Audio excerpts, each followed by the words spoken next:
Halo, Assalamualaikum warahmatullahi wabarakatuh. Jumpa kembali di Bahas Soal Channel. Video kali ini kita akan membahas mata pelajaran kimia kelas 10 bab ikatan kimia. Materi yang akan kita bahas pada video kali ini adalah bagaimana kita meramalkan jenis ikatan kimia. Soal yang akan kita bahas pada video kali ini adalah unsur 12A dan unsur 17B dapat membentuk senyawa dengan rumus dan jenis ikatan titik-titik. A. Ikatan ionik, rumusnya A2B, B ikatan ionik, rumusnya AB2, C ikatan kovalen, rumusnya A2B2, D ikatan kovalen, rumusnya AB2, E ikatan ionik, rumusnya Ba. Seperti biasa, sebelum kita melanjutkan pada pembahasan soal tersebut, jangan lupa untuk subscribe dulu di Bahas Soal Channel. Atau ikuti akun medsos Bahas Soal Channel di Twitter @bahas_channel, di Facebook @bahas_soal_channel, atau di Instagram @bahas_soal_channel. Kembali pada soal, jika kita memiliki soal jenis ini, untuk dapat meramalkan. Jadi ini kita diminta untuk meramalkan ketika ada unsur A dengan nomor atom 12 dan unsur B dengan nomor atom 17 ini bertemu dan membentuk ikatan atau membentuk senyawa. Kira-kira senyawa itu akan terbentuk dengan jenis ikatan apa dan rumus molekulnya apa. Jadi untuk bisa menjawab ini ada beberapa hal yang Sobat Bahas Soal Channel harus pahami terlebih dahulu, yaitu yang pertama, Sobat Bahas Soal Channel harus paham dulu tentang jenis ikatan kimia. Jadi paham dulu, ikatan kimia itu ada berapa? Nah, jadi ikatan kimia itu kan ada 3. Yang pertama ikatan ionik, dan yang kedua ikatan kovalen, kemudian ikatan logam. Jadi ada 3. Nah, Sobat Bahas Soal Channel harus paham yang dikatakan ionik itu ketika kondisinya seperti apa, kovalen itu kondisinya seperti apa, dan ikatan logam itu seperti apa kondisinya. Untuk bisa menjawab ini, jadi paham dulu kondisi-kondisinya. Ionik, dikatakan ionik, ini adalah ketika ada unsur yang sifatnya logam, dia bertemu atau berikatan dengan non-logam, maka ikatan yang dihasilkan adalah ikatan ionik. Sedangkan ikatan kovalen ini adalah terjadi ketika unsur non-logam dia ketemu dengan unsur non-logam dan saling berikatan. Nah, ini disebut kovalen. Kovalen ini nanti ada 4 ya. Kovalen tunggal, kovalen lengkap 2, kovalen lengkap 3, dan kovalen koordinasi. Selanjutnya ada yang ketiga, ikatan logam. Logam ini adalah ketika unsur logam ketemu dengan unsur logam dan saling berikatan. Nah, ini biasanya campuran-campuran logam yang kita pakai sehari-hari itu adalah contoh-contoh jenis ikatan logam. Jadi Sobat Bahas Soal Channel harus paham dulu. Jadi kalau dia unsur logam ketemu non logam, oh berarti kemungkinan besar adalah dia ikatan ionik. Pasti ikatan ionik yang dihasilkan. Kalau non logam ketemu non logam, maka nanti ikatannya adalah ikatan kovalen. Kalau logam ketemu logam adalah ikatan logam.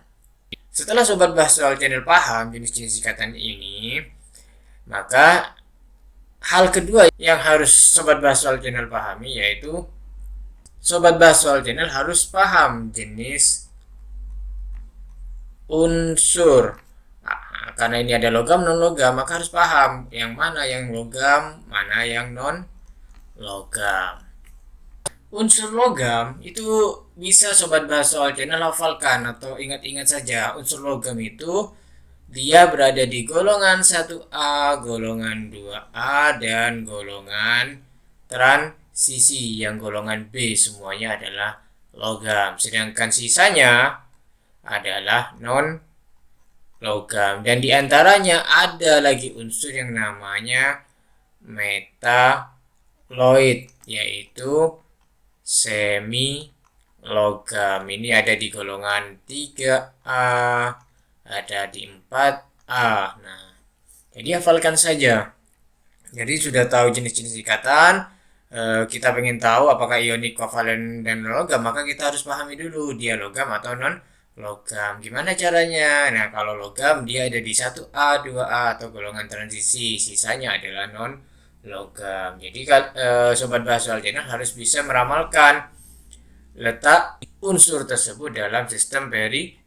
Jadi yang ketiga yang harus dipahami untuk dapat menyelesaikan soal ini adalah letak unsur. Nah, letak unsur ini bisa sobat bahasa soal channel ketahui melalui yang namanya konfigurasi elektron. Dari mana konfigurasi elektron? Ya dari jumlah elektron. Nah, ini adalah setara dengan jumlah elektron atau setara dengan nomor atom. Kemarin pas belajar struktur atom kan diketahui bahwa konfigurasi elektron itu dihitung berdasarkan jumlah elektron yang dimiliki oleh unsur tersebut atau atom tersebut, atau bisa bisa kita lihat dari nomor atom dari unsur tersebut. Nah, di soal ini sudah diberikan unsur A, dia nomor atom. Nah, ini adalah jumlah elektron. Unsur B, ini nomor atomnya 17, berarti ini sama dengan jumlah elektron. Jadi, berdasarkan tiga hal ini, maka kita bisa menentukan nanti kira-kira ketika A dan B ini berikatan, senyawa yang akan dibentuk itu akan memiliki rumus molekul seperti apa, dan jenis ikatannya adalah jenis ikatan yang apa. Jadi, berdasarkan tiga hal ini. Nah, kalau sudah paham, mari kita sekarang coba kerjakan. Mulai dari mana? Mulai dari nomor 3, lanjut ke nomor 2. Nah, setelah itu baru kita tentukan jenis ikatannya, yaitu nomor 1. Oke, kita masuk yang pertama. Kita punya unsur 12A dan 17B. Yang pertama, kita tentukan dulu konfigurasi elektron. Konfigurasi elektron berarti kita tuliskan struktur atomnya seperti ini, berarti 2, 8, 2. Sedangkan yang B adalah B17 sama dengan 2, 8, 7. Bagi sobat bahas soal channel yang belum paham bagaimana cara menentukan konfigurasi elektron ini, bisa pelajari lagi melalui soal yang ada di deskripsi di bawah, atau cari aja di playlist kelas 10 tentang konfigurasi elektron. Di situ lengkap ada soal-soal tentang menentukan konfigurasi elektron. Nah, berdasarkan konfigurasi elektron ini kita bisa meramalkan letak unsur A dan letak unsur B dalam sistem periodik. Unsur dari mana? Dari elektron valensi atau elektron di kulit terakhirnya 2, berarti dia ada di golongan 2A. Kulitnya ada 1, 2, 3, 1, 2, 3, berarti dia ada di periode 3. Nah, kalau dia golongan 2A periode 3, berarti A ini adalah unsur logam. Sedangkan B elektron valensinya 7, berarti dia ada di golongan 7A. Kemudian kulitnya 1, 2, 3, 1, 2, 3, berarti dia ada di periode 3. Nah, periode 3 golongan 7A, berarti ini adalah non logam. Nah, setelah kita bisa meramalkan bahwa A adalah logam, B adalah non-logam, maka kita bisa tarik kesimpulan.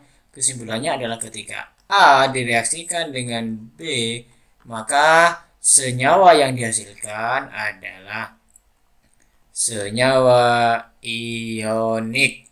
Kenapa? Karena A-nya logam, ketemu B-nya non-logam, maka yang dihasilkan adalah senyawa yang akan berikatan ionik atau berikatan elektrovalen. Jadi berdasarkan penentuan konfigurasi ini tadi, kita sudah punya setengah jawaban bahwa senyawanya adalah senyawa ionik. Jadi kemungkinan jawabannya adalah A, B, dan Nah, kita tinggal cari rumusnya yang mana, rumus molekulnya yang dihasilkan. Nah, gimana cara menentukan rumus molekulnya? Nah, perhatikan lagi. Saya coba tuliskan kembali konfigurasi elektronnya 12A. Jadi kita kembali ke konfigurasi elektron, sedangkan ini B17 287. Artinya A ini punya 2 elektron, B ini punya 7 elektron di kulit terluarnya. Nah, ini kita kembalikan ke hukum